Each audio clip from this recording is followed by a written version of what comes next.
एक लड़की अपने गांव से अचानक लापता हो जाती है। उसके परिवार वाले उस लड़की को हर जगह तलाश करते हैं। जब लड़की नहीं मिलती है तो परिवार के लोग नज़दीकी पुलिस स्टेशन में जाते हैं। ये बात है सितंबर 2025 की। आखिरकार पुलिस ने उस लड़की के मोबाइल के आधार पर यह पता कर लिया कि वो लड़की है कहाँ पर। वो अपने घर से लगभग 1200 किलोमीटर दूर पहुंच चुकी थी। पुलिस ने बातचीत करने के बाद नज़दीकी पुलिस स्टेशन से संपर्क किया और कहा कि हम कुछ लोगों को भेज रहे हैं, ये लड़की इनके सुपुर्द कर दी जाए।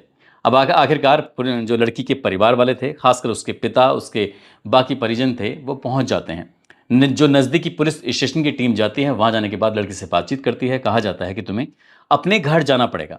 लेकिन लड़की इतनी ज़्यादा शातिर होती है, चालाक होती है। उसने कहा कि जब तक मेरे गांव की पुलिस नहीं आएगी तब तक मैं इनके साथ नहीं जाऊंगी। अगर मुझे इनके साथ ही रहना होता तो मैं वहां से क्यों लौट कर आती। पुलिस वाले परेशान हो जाते हैं, सोचने पर मजबूर हो जाते हैं। आखिरकार उसके गांव की पुलिस को फ़ोन किया जाता है। गांव की पुलिस 1200 किलोमीटर चलकर वहां पहुंच जाती है। जब पहुंचती है तो उसके बाद फिर लड़की से कहा जाता है कि चलो। लड़की कहती है मैं तो नहीं जाऊंगी। अब पुलिस पूछती है कि आप क्यों नहीं जाओगी, जब तुम्हारे यहाँ की पुलिस आ चुकी है तो तुम्हें जाना चाहिए। उसने कहा कि लेडीज़ पुलिस तो है ही नहीं, जब तक लेडीज़ पुलिस नहीं आएगी तब तक मैं नहीं जाऊंगी। अब आखिरकार लेडीज़ पुलिस को भी 1200 किलोमीटर दूर से बुलवाया जाता है।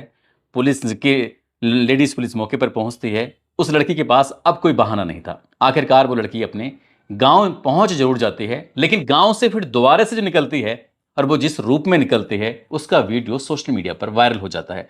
इतनी तेजी के साथ वीडियो वायरल होता है कि हर जुबान पर इसी बात की चर्चा शुरू हो जाती है कि जिस लड़की को बहुत अच्छे स्कूल में पढ़ाया, उसको इंजीनियर बनाया, उससे नौकरी भी उसने की अपनी मर्जी से, उसके बावजूद भी उसने ये कदम क्यों उठाया।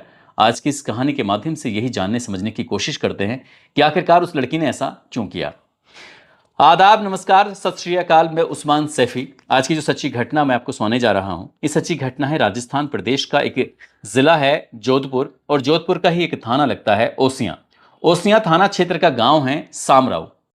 ये बात है 10 अक्टूबर 2025 की। एक वीडियो सोशल मीडिया पर वायरल इसलिए हो जाता है क्योंकि एक लड़की ने प्रशासन को एक ईमेल किया और ईमेल में इसने लिखा कि मैंने इंजीनियरिंग की पढ़ाई की हुई है, कुछ समय नौकरी भी की थी। फिलहाल मेरे परिवार के लोगों ने मुझे अपने ही घर में बंधक बना लिया है। मुझे यहाँ से आज़ाद कर दीजिए, नहीं तो ये लोग मुझे मार डालेंगे। कुछ इस तरह का संदेश था जो प्रशासन के अधिकारियों को ये मिलता है। तो उस इलाके के एसडीएम, उस इलाके के थानेदार, उस इलाके की जो महिला के लिए काम करने वाली टीम होती हैं वो, और कई प्रशासनिक अधिकारी मौके पर गाड़ियां लेकर पहुंच जाते हैं। यहाँ कई गाड़ियां जब आती हैं, आने के बाद रुकती हैं। उस लड़की के घर के दरवाजे पर गाड़ी रुकती है, उसके बाद फिर पुलिस की टीम जाती है, खासकर महिला पुलिस अधिकारी जाते हैं और घर का दरवाज़ा जैसे ही खटखटाया जाता है, कहा जाता है कि तुम्हारी एक लड़की है, उसका नाम ये है। उसके बारे में पूरी जानकारी दी जाती है।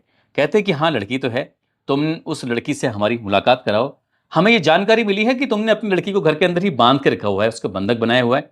ना उसे खाना दे रहे हो, ना उसे पीने के लिए पानी दे रहे हो। आखिरकार बात क्या है। जब घर वालों ने ये बात सुनी तो घर वालों को बड़ा आश्चर्य होता है। सोचने पर मजबूर हो जाते हैं कि आखिरकार ये मेल किसने लिखा है, किसने जानकारी दी है। पता चलता है कि किसी और ने नहीं, बल्कि आपकी बेटी ने ही ये सब किया है। अब बेटी के पास पुलिस को भेजा जाता है। बेटी आराम से बैठी हुई है, उसने अच्छे कपड़े पहने हुए हैं। तभी पुलिस को देखते ही उस लड़की ने एक बैग निकाला जिसमें कुछ कपड़े या कुछ उसके ज़रूरी कागजात या कुछ ज़रूरी सामान वगैरह रखा हुआ था। उसने उसे अपनी पीठ पर रखा और पीठ पर रखने के बाद उसने पुलिस से कहा कि मैं यहाँ से निकलना चाहती हूँ, मैं यहाँ रहना ही नहीं चाहती। लेकिन जैसे ही ये बात आती है तो माँ उसकी दहाड़े मार मार कर रोना शुरू कर देती है। इसी बीच में कोई वीडियो बना रहा था और वो वीडियो सोशल मीडिया पर इस कदर वायरल होता है कि हर जगह इस वीडियो की चर्चा होना शुरू हो जाती है। माँ जितनी ज़ोर से चीख सकती थी, रो सकती थी और अपनी बेटी को मनाने की तमाम कोशिशें कर सकती थी, लेकिन बेटी के उस कानों तक माँ की उस रोने की आवाज़ आई नहीं रही थी। पिता के रोने की आवाज़ आई नहीं रही थी। दादा की भी रोने की आवाज़ नहीं आ रही थी।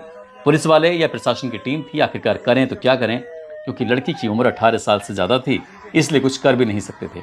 उस लड़की से कहा जाता है कि कोई परेशानी दिक्कत है तो आप तहरीर दीजिए, हम मुकदमा लिखेंगे और आगे की कार्रवाई करेंगे। लड़की ने कहा कि मुझे कोई मुकदमा नहीं लिखवाना है, बल्कि मुझे इस घर से जाना है।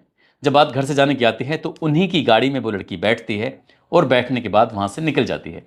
जैसे ये वीडियो वायरल होता है उसके बाद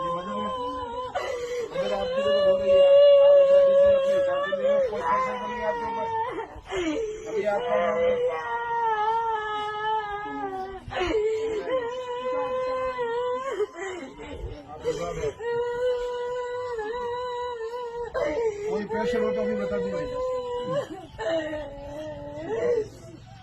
उसके बाद मीडिया वाले भी वहाँ जाने लगते हैं। मीडिया वाले ये पूछने की कोशिश कर रहे थे कि आखिरकार पूरा माजरा क्या है, मामला क्या है। तो मीडिया वालों से बातचीत करने के दौरान उस लड़की के पिता कहते हैं कि हम लोग अब मेहनत मजदूरी करने के लिए, काम व्यापार करने के लिए यहाँ से बहुत दूर बेंगलुरु चले जाते हैं और बेंगलुरु में रहना सहना शुरू था। उसकी पत्नी भी वहाँ रहती है। सबसे बड़ी वाली बेटी है ये जो पैदा हो जाती है, उसको बहुत अच्छे स्कूल में पढ़ाते हैं और शुरू से पढ़ने में वो बेहद होशियार होती है। इसी बीच में उस लड़की ने कहा कि मैं तो इंजीनियरिंग की पढ़ाई करना चाहूँगी। तो घर वालों ने उसको इंजीनियरिंग की पढ़ाई करा दी। जब इंजीनियरिंग की पढ़ाई कर लेती है तो वो घर वालों से कहती है कि मुझे नौकरी करनी है। तो घर वालों ने कहा कि ठीक है, कोई बात नहीं है, तुम नौकरी कर सकती हो। लेकिन वो उसका जो गांव के पास ही एक और गांव होता है, वहाँ पर उसका रिश्ता तय हो जाता है।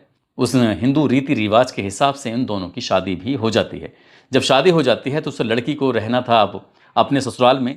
तो ससुराल में जब पहुंचती है तो वहाँ ससुराल वालों की नाक में इतना दम कर देती है कि ससुराल वाले हर एक जो उसके रिश्तेदार थे, चाहे वो सास ससुर या और बाकी हों, सब इतने परेशान हो जाते हैं कि उस लड़की के आगे हाथ जोड़ लेते हैं। कहते हैं कि भाई हम तुम्हें अपने साथ नहीं रख सकते। पति के साथ रहती है तो पति के नाक में इतना दम कर देती है कि पति कहता है कि मैं अपने साथ नहीं रख सकता, सीधे गांव चले जाओ, तुम गांव में रहो, माता पिता के साथ रहो, वहीं सही रहोगी। लेकिन वो गांव में जाती है तो वहां परेशान करती है, पति के साथ जाती है तो पति को परेशान करती है। पति भी उसका बेंगलुरु में ही रह रहा था। अब घर वाले भी परेशान हो जाते हैं। आखिरकार उसे अपने घर में रखते हैं, यानी कि मायके में रखते हैं। मायके में रह रही थी, कई महीने रहते रहते हो गए। इसी बीच में उस लड़की ने अपने परिवार वालों से कहा कि मैं चाहती हूँ कि मैं नौकरी करूँ और फिर से अपनी नई ज़िंदगी की शुरुआत करूँ। नौकरी नहीं तो बिजनेस करूँ, व्यापार करूँ, तुम्हारा नाम रोशन करूँ, ऐसा कुछ घर वालों से वो रिक्वेस्ट करती है। रिक्वेस्ट करने के बाद वो वहाँ से निकल जाती है। अब निकल जाती है तो उसे जाना था बेंगलुरु में, लेकिन बेंगलुरु में नहीं थी। उसके बारे में घर वाले पता करने की कोशिश कर रहे थे कि हमारी बेटी यहाँ पर आई थी, लेकिन उससे कोई संपर्क नहीं हो रहा है, बातचीत नहीं हो पा रही है। आखिरकार उसके बारे में पता करें तो कैसे करें। जो भी उसके संपर्क में था हर किसी से बातचीत कर रहे थे, लेकिन पता ही नहीं चल पा रहा था। अब घर वाले परेशान हो जाते हैं। वो नज़दीकी पुलिस स्टेशन में जाते हैं। वहां जाने के बाद अपनी बेटी की गुमशुदगी की शिकायत दर्ज कराते हैं। पुलिस इस मामले को गंभीरता से लेती है और आखिरकार उस लड़की के बारे में ये पता करने की कोशिश करती है कि आखिरकार लड़की है तो है कहाँ पर। तो पता चलता है कि वो एक लड़के के संपर्क में थी, उससे बहुत सारी बातें किया करती थी। लेकिन वो लड़का बेंगलुरु में ही रहता था और बेंगलुरु में से ही वो वहां से चला जाता है पुणे के लिए। जब वो पुणे में रहने लगता है तो लड़की को इस बात की जानकारी हो जाती है। उस लड़की ने अब बेंगलुरु न जाकर सीधे पुणे की तरफ रुख कर दिया और अपने परिवार वालों से संपर्क बिल्कुल तोड़ दिया। संपर्क ऐसा तोड़ा कि वो बातचीत नहीं हो पा रही थी और वो उस प्रेमी के साथ, उस लड़के के साथ लिव इन रिलेशनशिप में रहना शुरू कर देती है। घर वालों को इस बात की बिल्कुल जानकारी नहीं थी, लेकिन जब घर वालों ने उसका पता निकाला तो आखिरकार वो लड़की मिल जाती है। पहली बार लोकल की पुलिस जाती है, तब वो उनको परेशान कर देती है। फिर वो कहती है जेंट्स पुलिस, वहाँ लोकल की पुलिस बुलाई जाए, उसके गांव के आसपास की जो ओसिया थाने की पुलिस है। अब ओसिया थाने की पुलिस पहुंचती है तो पता चलता है कि लेडीज़ पुलिस नहीं है, तो फिर लेडीज़ पुलिस को बुलवाया जाता है। आखिरकार जब लेडीज़ पुलिस आती है, जो उसके बारे में पता करने की कोशिश की जा रही थी कि जब उसने नौकरी कर रही थी उसी दौरान उसे एक लड़के से प्यार हो जाता है, मोहब्बत हो जाती है। इसी दौरान वो मौका मिलते ही उसके साथ लिव इन रिलेशनशिप में रहना शुरू कर देती है। और इस बात से घर वाले भी बेखबर थे, इस बात से जो उसका शादीशुदा वाला पति था वो भी बेखबर था, कोई नहीं जानता था। लेकिन जब घर से अचानक से लापता हो जाती है तब वो सब जान जाते हैं। अब घर वाले उसे ले तो आते हैं, घर पर रख रहे थे, लेकिन उसने प्रशासन को मेल करने के बाद उसने पूरे हड़कंप मचा दिया। और ऐसा हड़कंप मचा कि लोग ये सोचने पर मजबूर हो जाते हैं कि जिस लड़की को इतनी ईमानदारी से पढ़ाया लिखाया, उसके बावजूद वो ऐसी हरकत कर रही है। जब मीडिया वाले उस लड़की की माँ से बात कर रहे थे तो माँ सदमे में है, बाप भी सदमे में है, दादा भी सदमे में है। वो ये समझ नहीं पा रहे थे कि उसकी सारी इच्छाओं की पूर्ति की, लेकिन लिव इन में रहने की वजह से ही वो लड़की ऐसी जाती है कि जैसे वो माँ बाप को पहचानती ही नहीं है। उससे पहले नारी निकेतन में रखा जाएगा, उसके बाद में फिर वहाँ से उस लड़की को, क्योंकि 18 साल से ज़्यादा हो चुकी है और 18 साल के बाद कोई भी अपना फैसला खुद ले सकता है, यानी कि उसने लिव इन में रहने के लिए उसने सभी का दिल तोड़ दिया, लेकिन उसने अपने प्रेमी का दिल नहीं तोड़ना चाहा। अब वो देर से देर उनके पास चली ही जाएगी।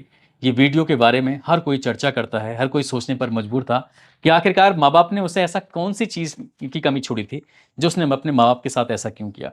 जो इस इलाके के विधायक हैं, इस मामले को सुनने के बाद उन्होंने विधानसभा में ये मुद्दा भी उठाया कि बेटियों को हम कहाँ से कहाँ तक पहुँचाने की कोशिश कर रहे हैं, कि बेटियाँ ऐसे क्यों कर रही हैं।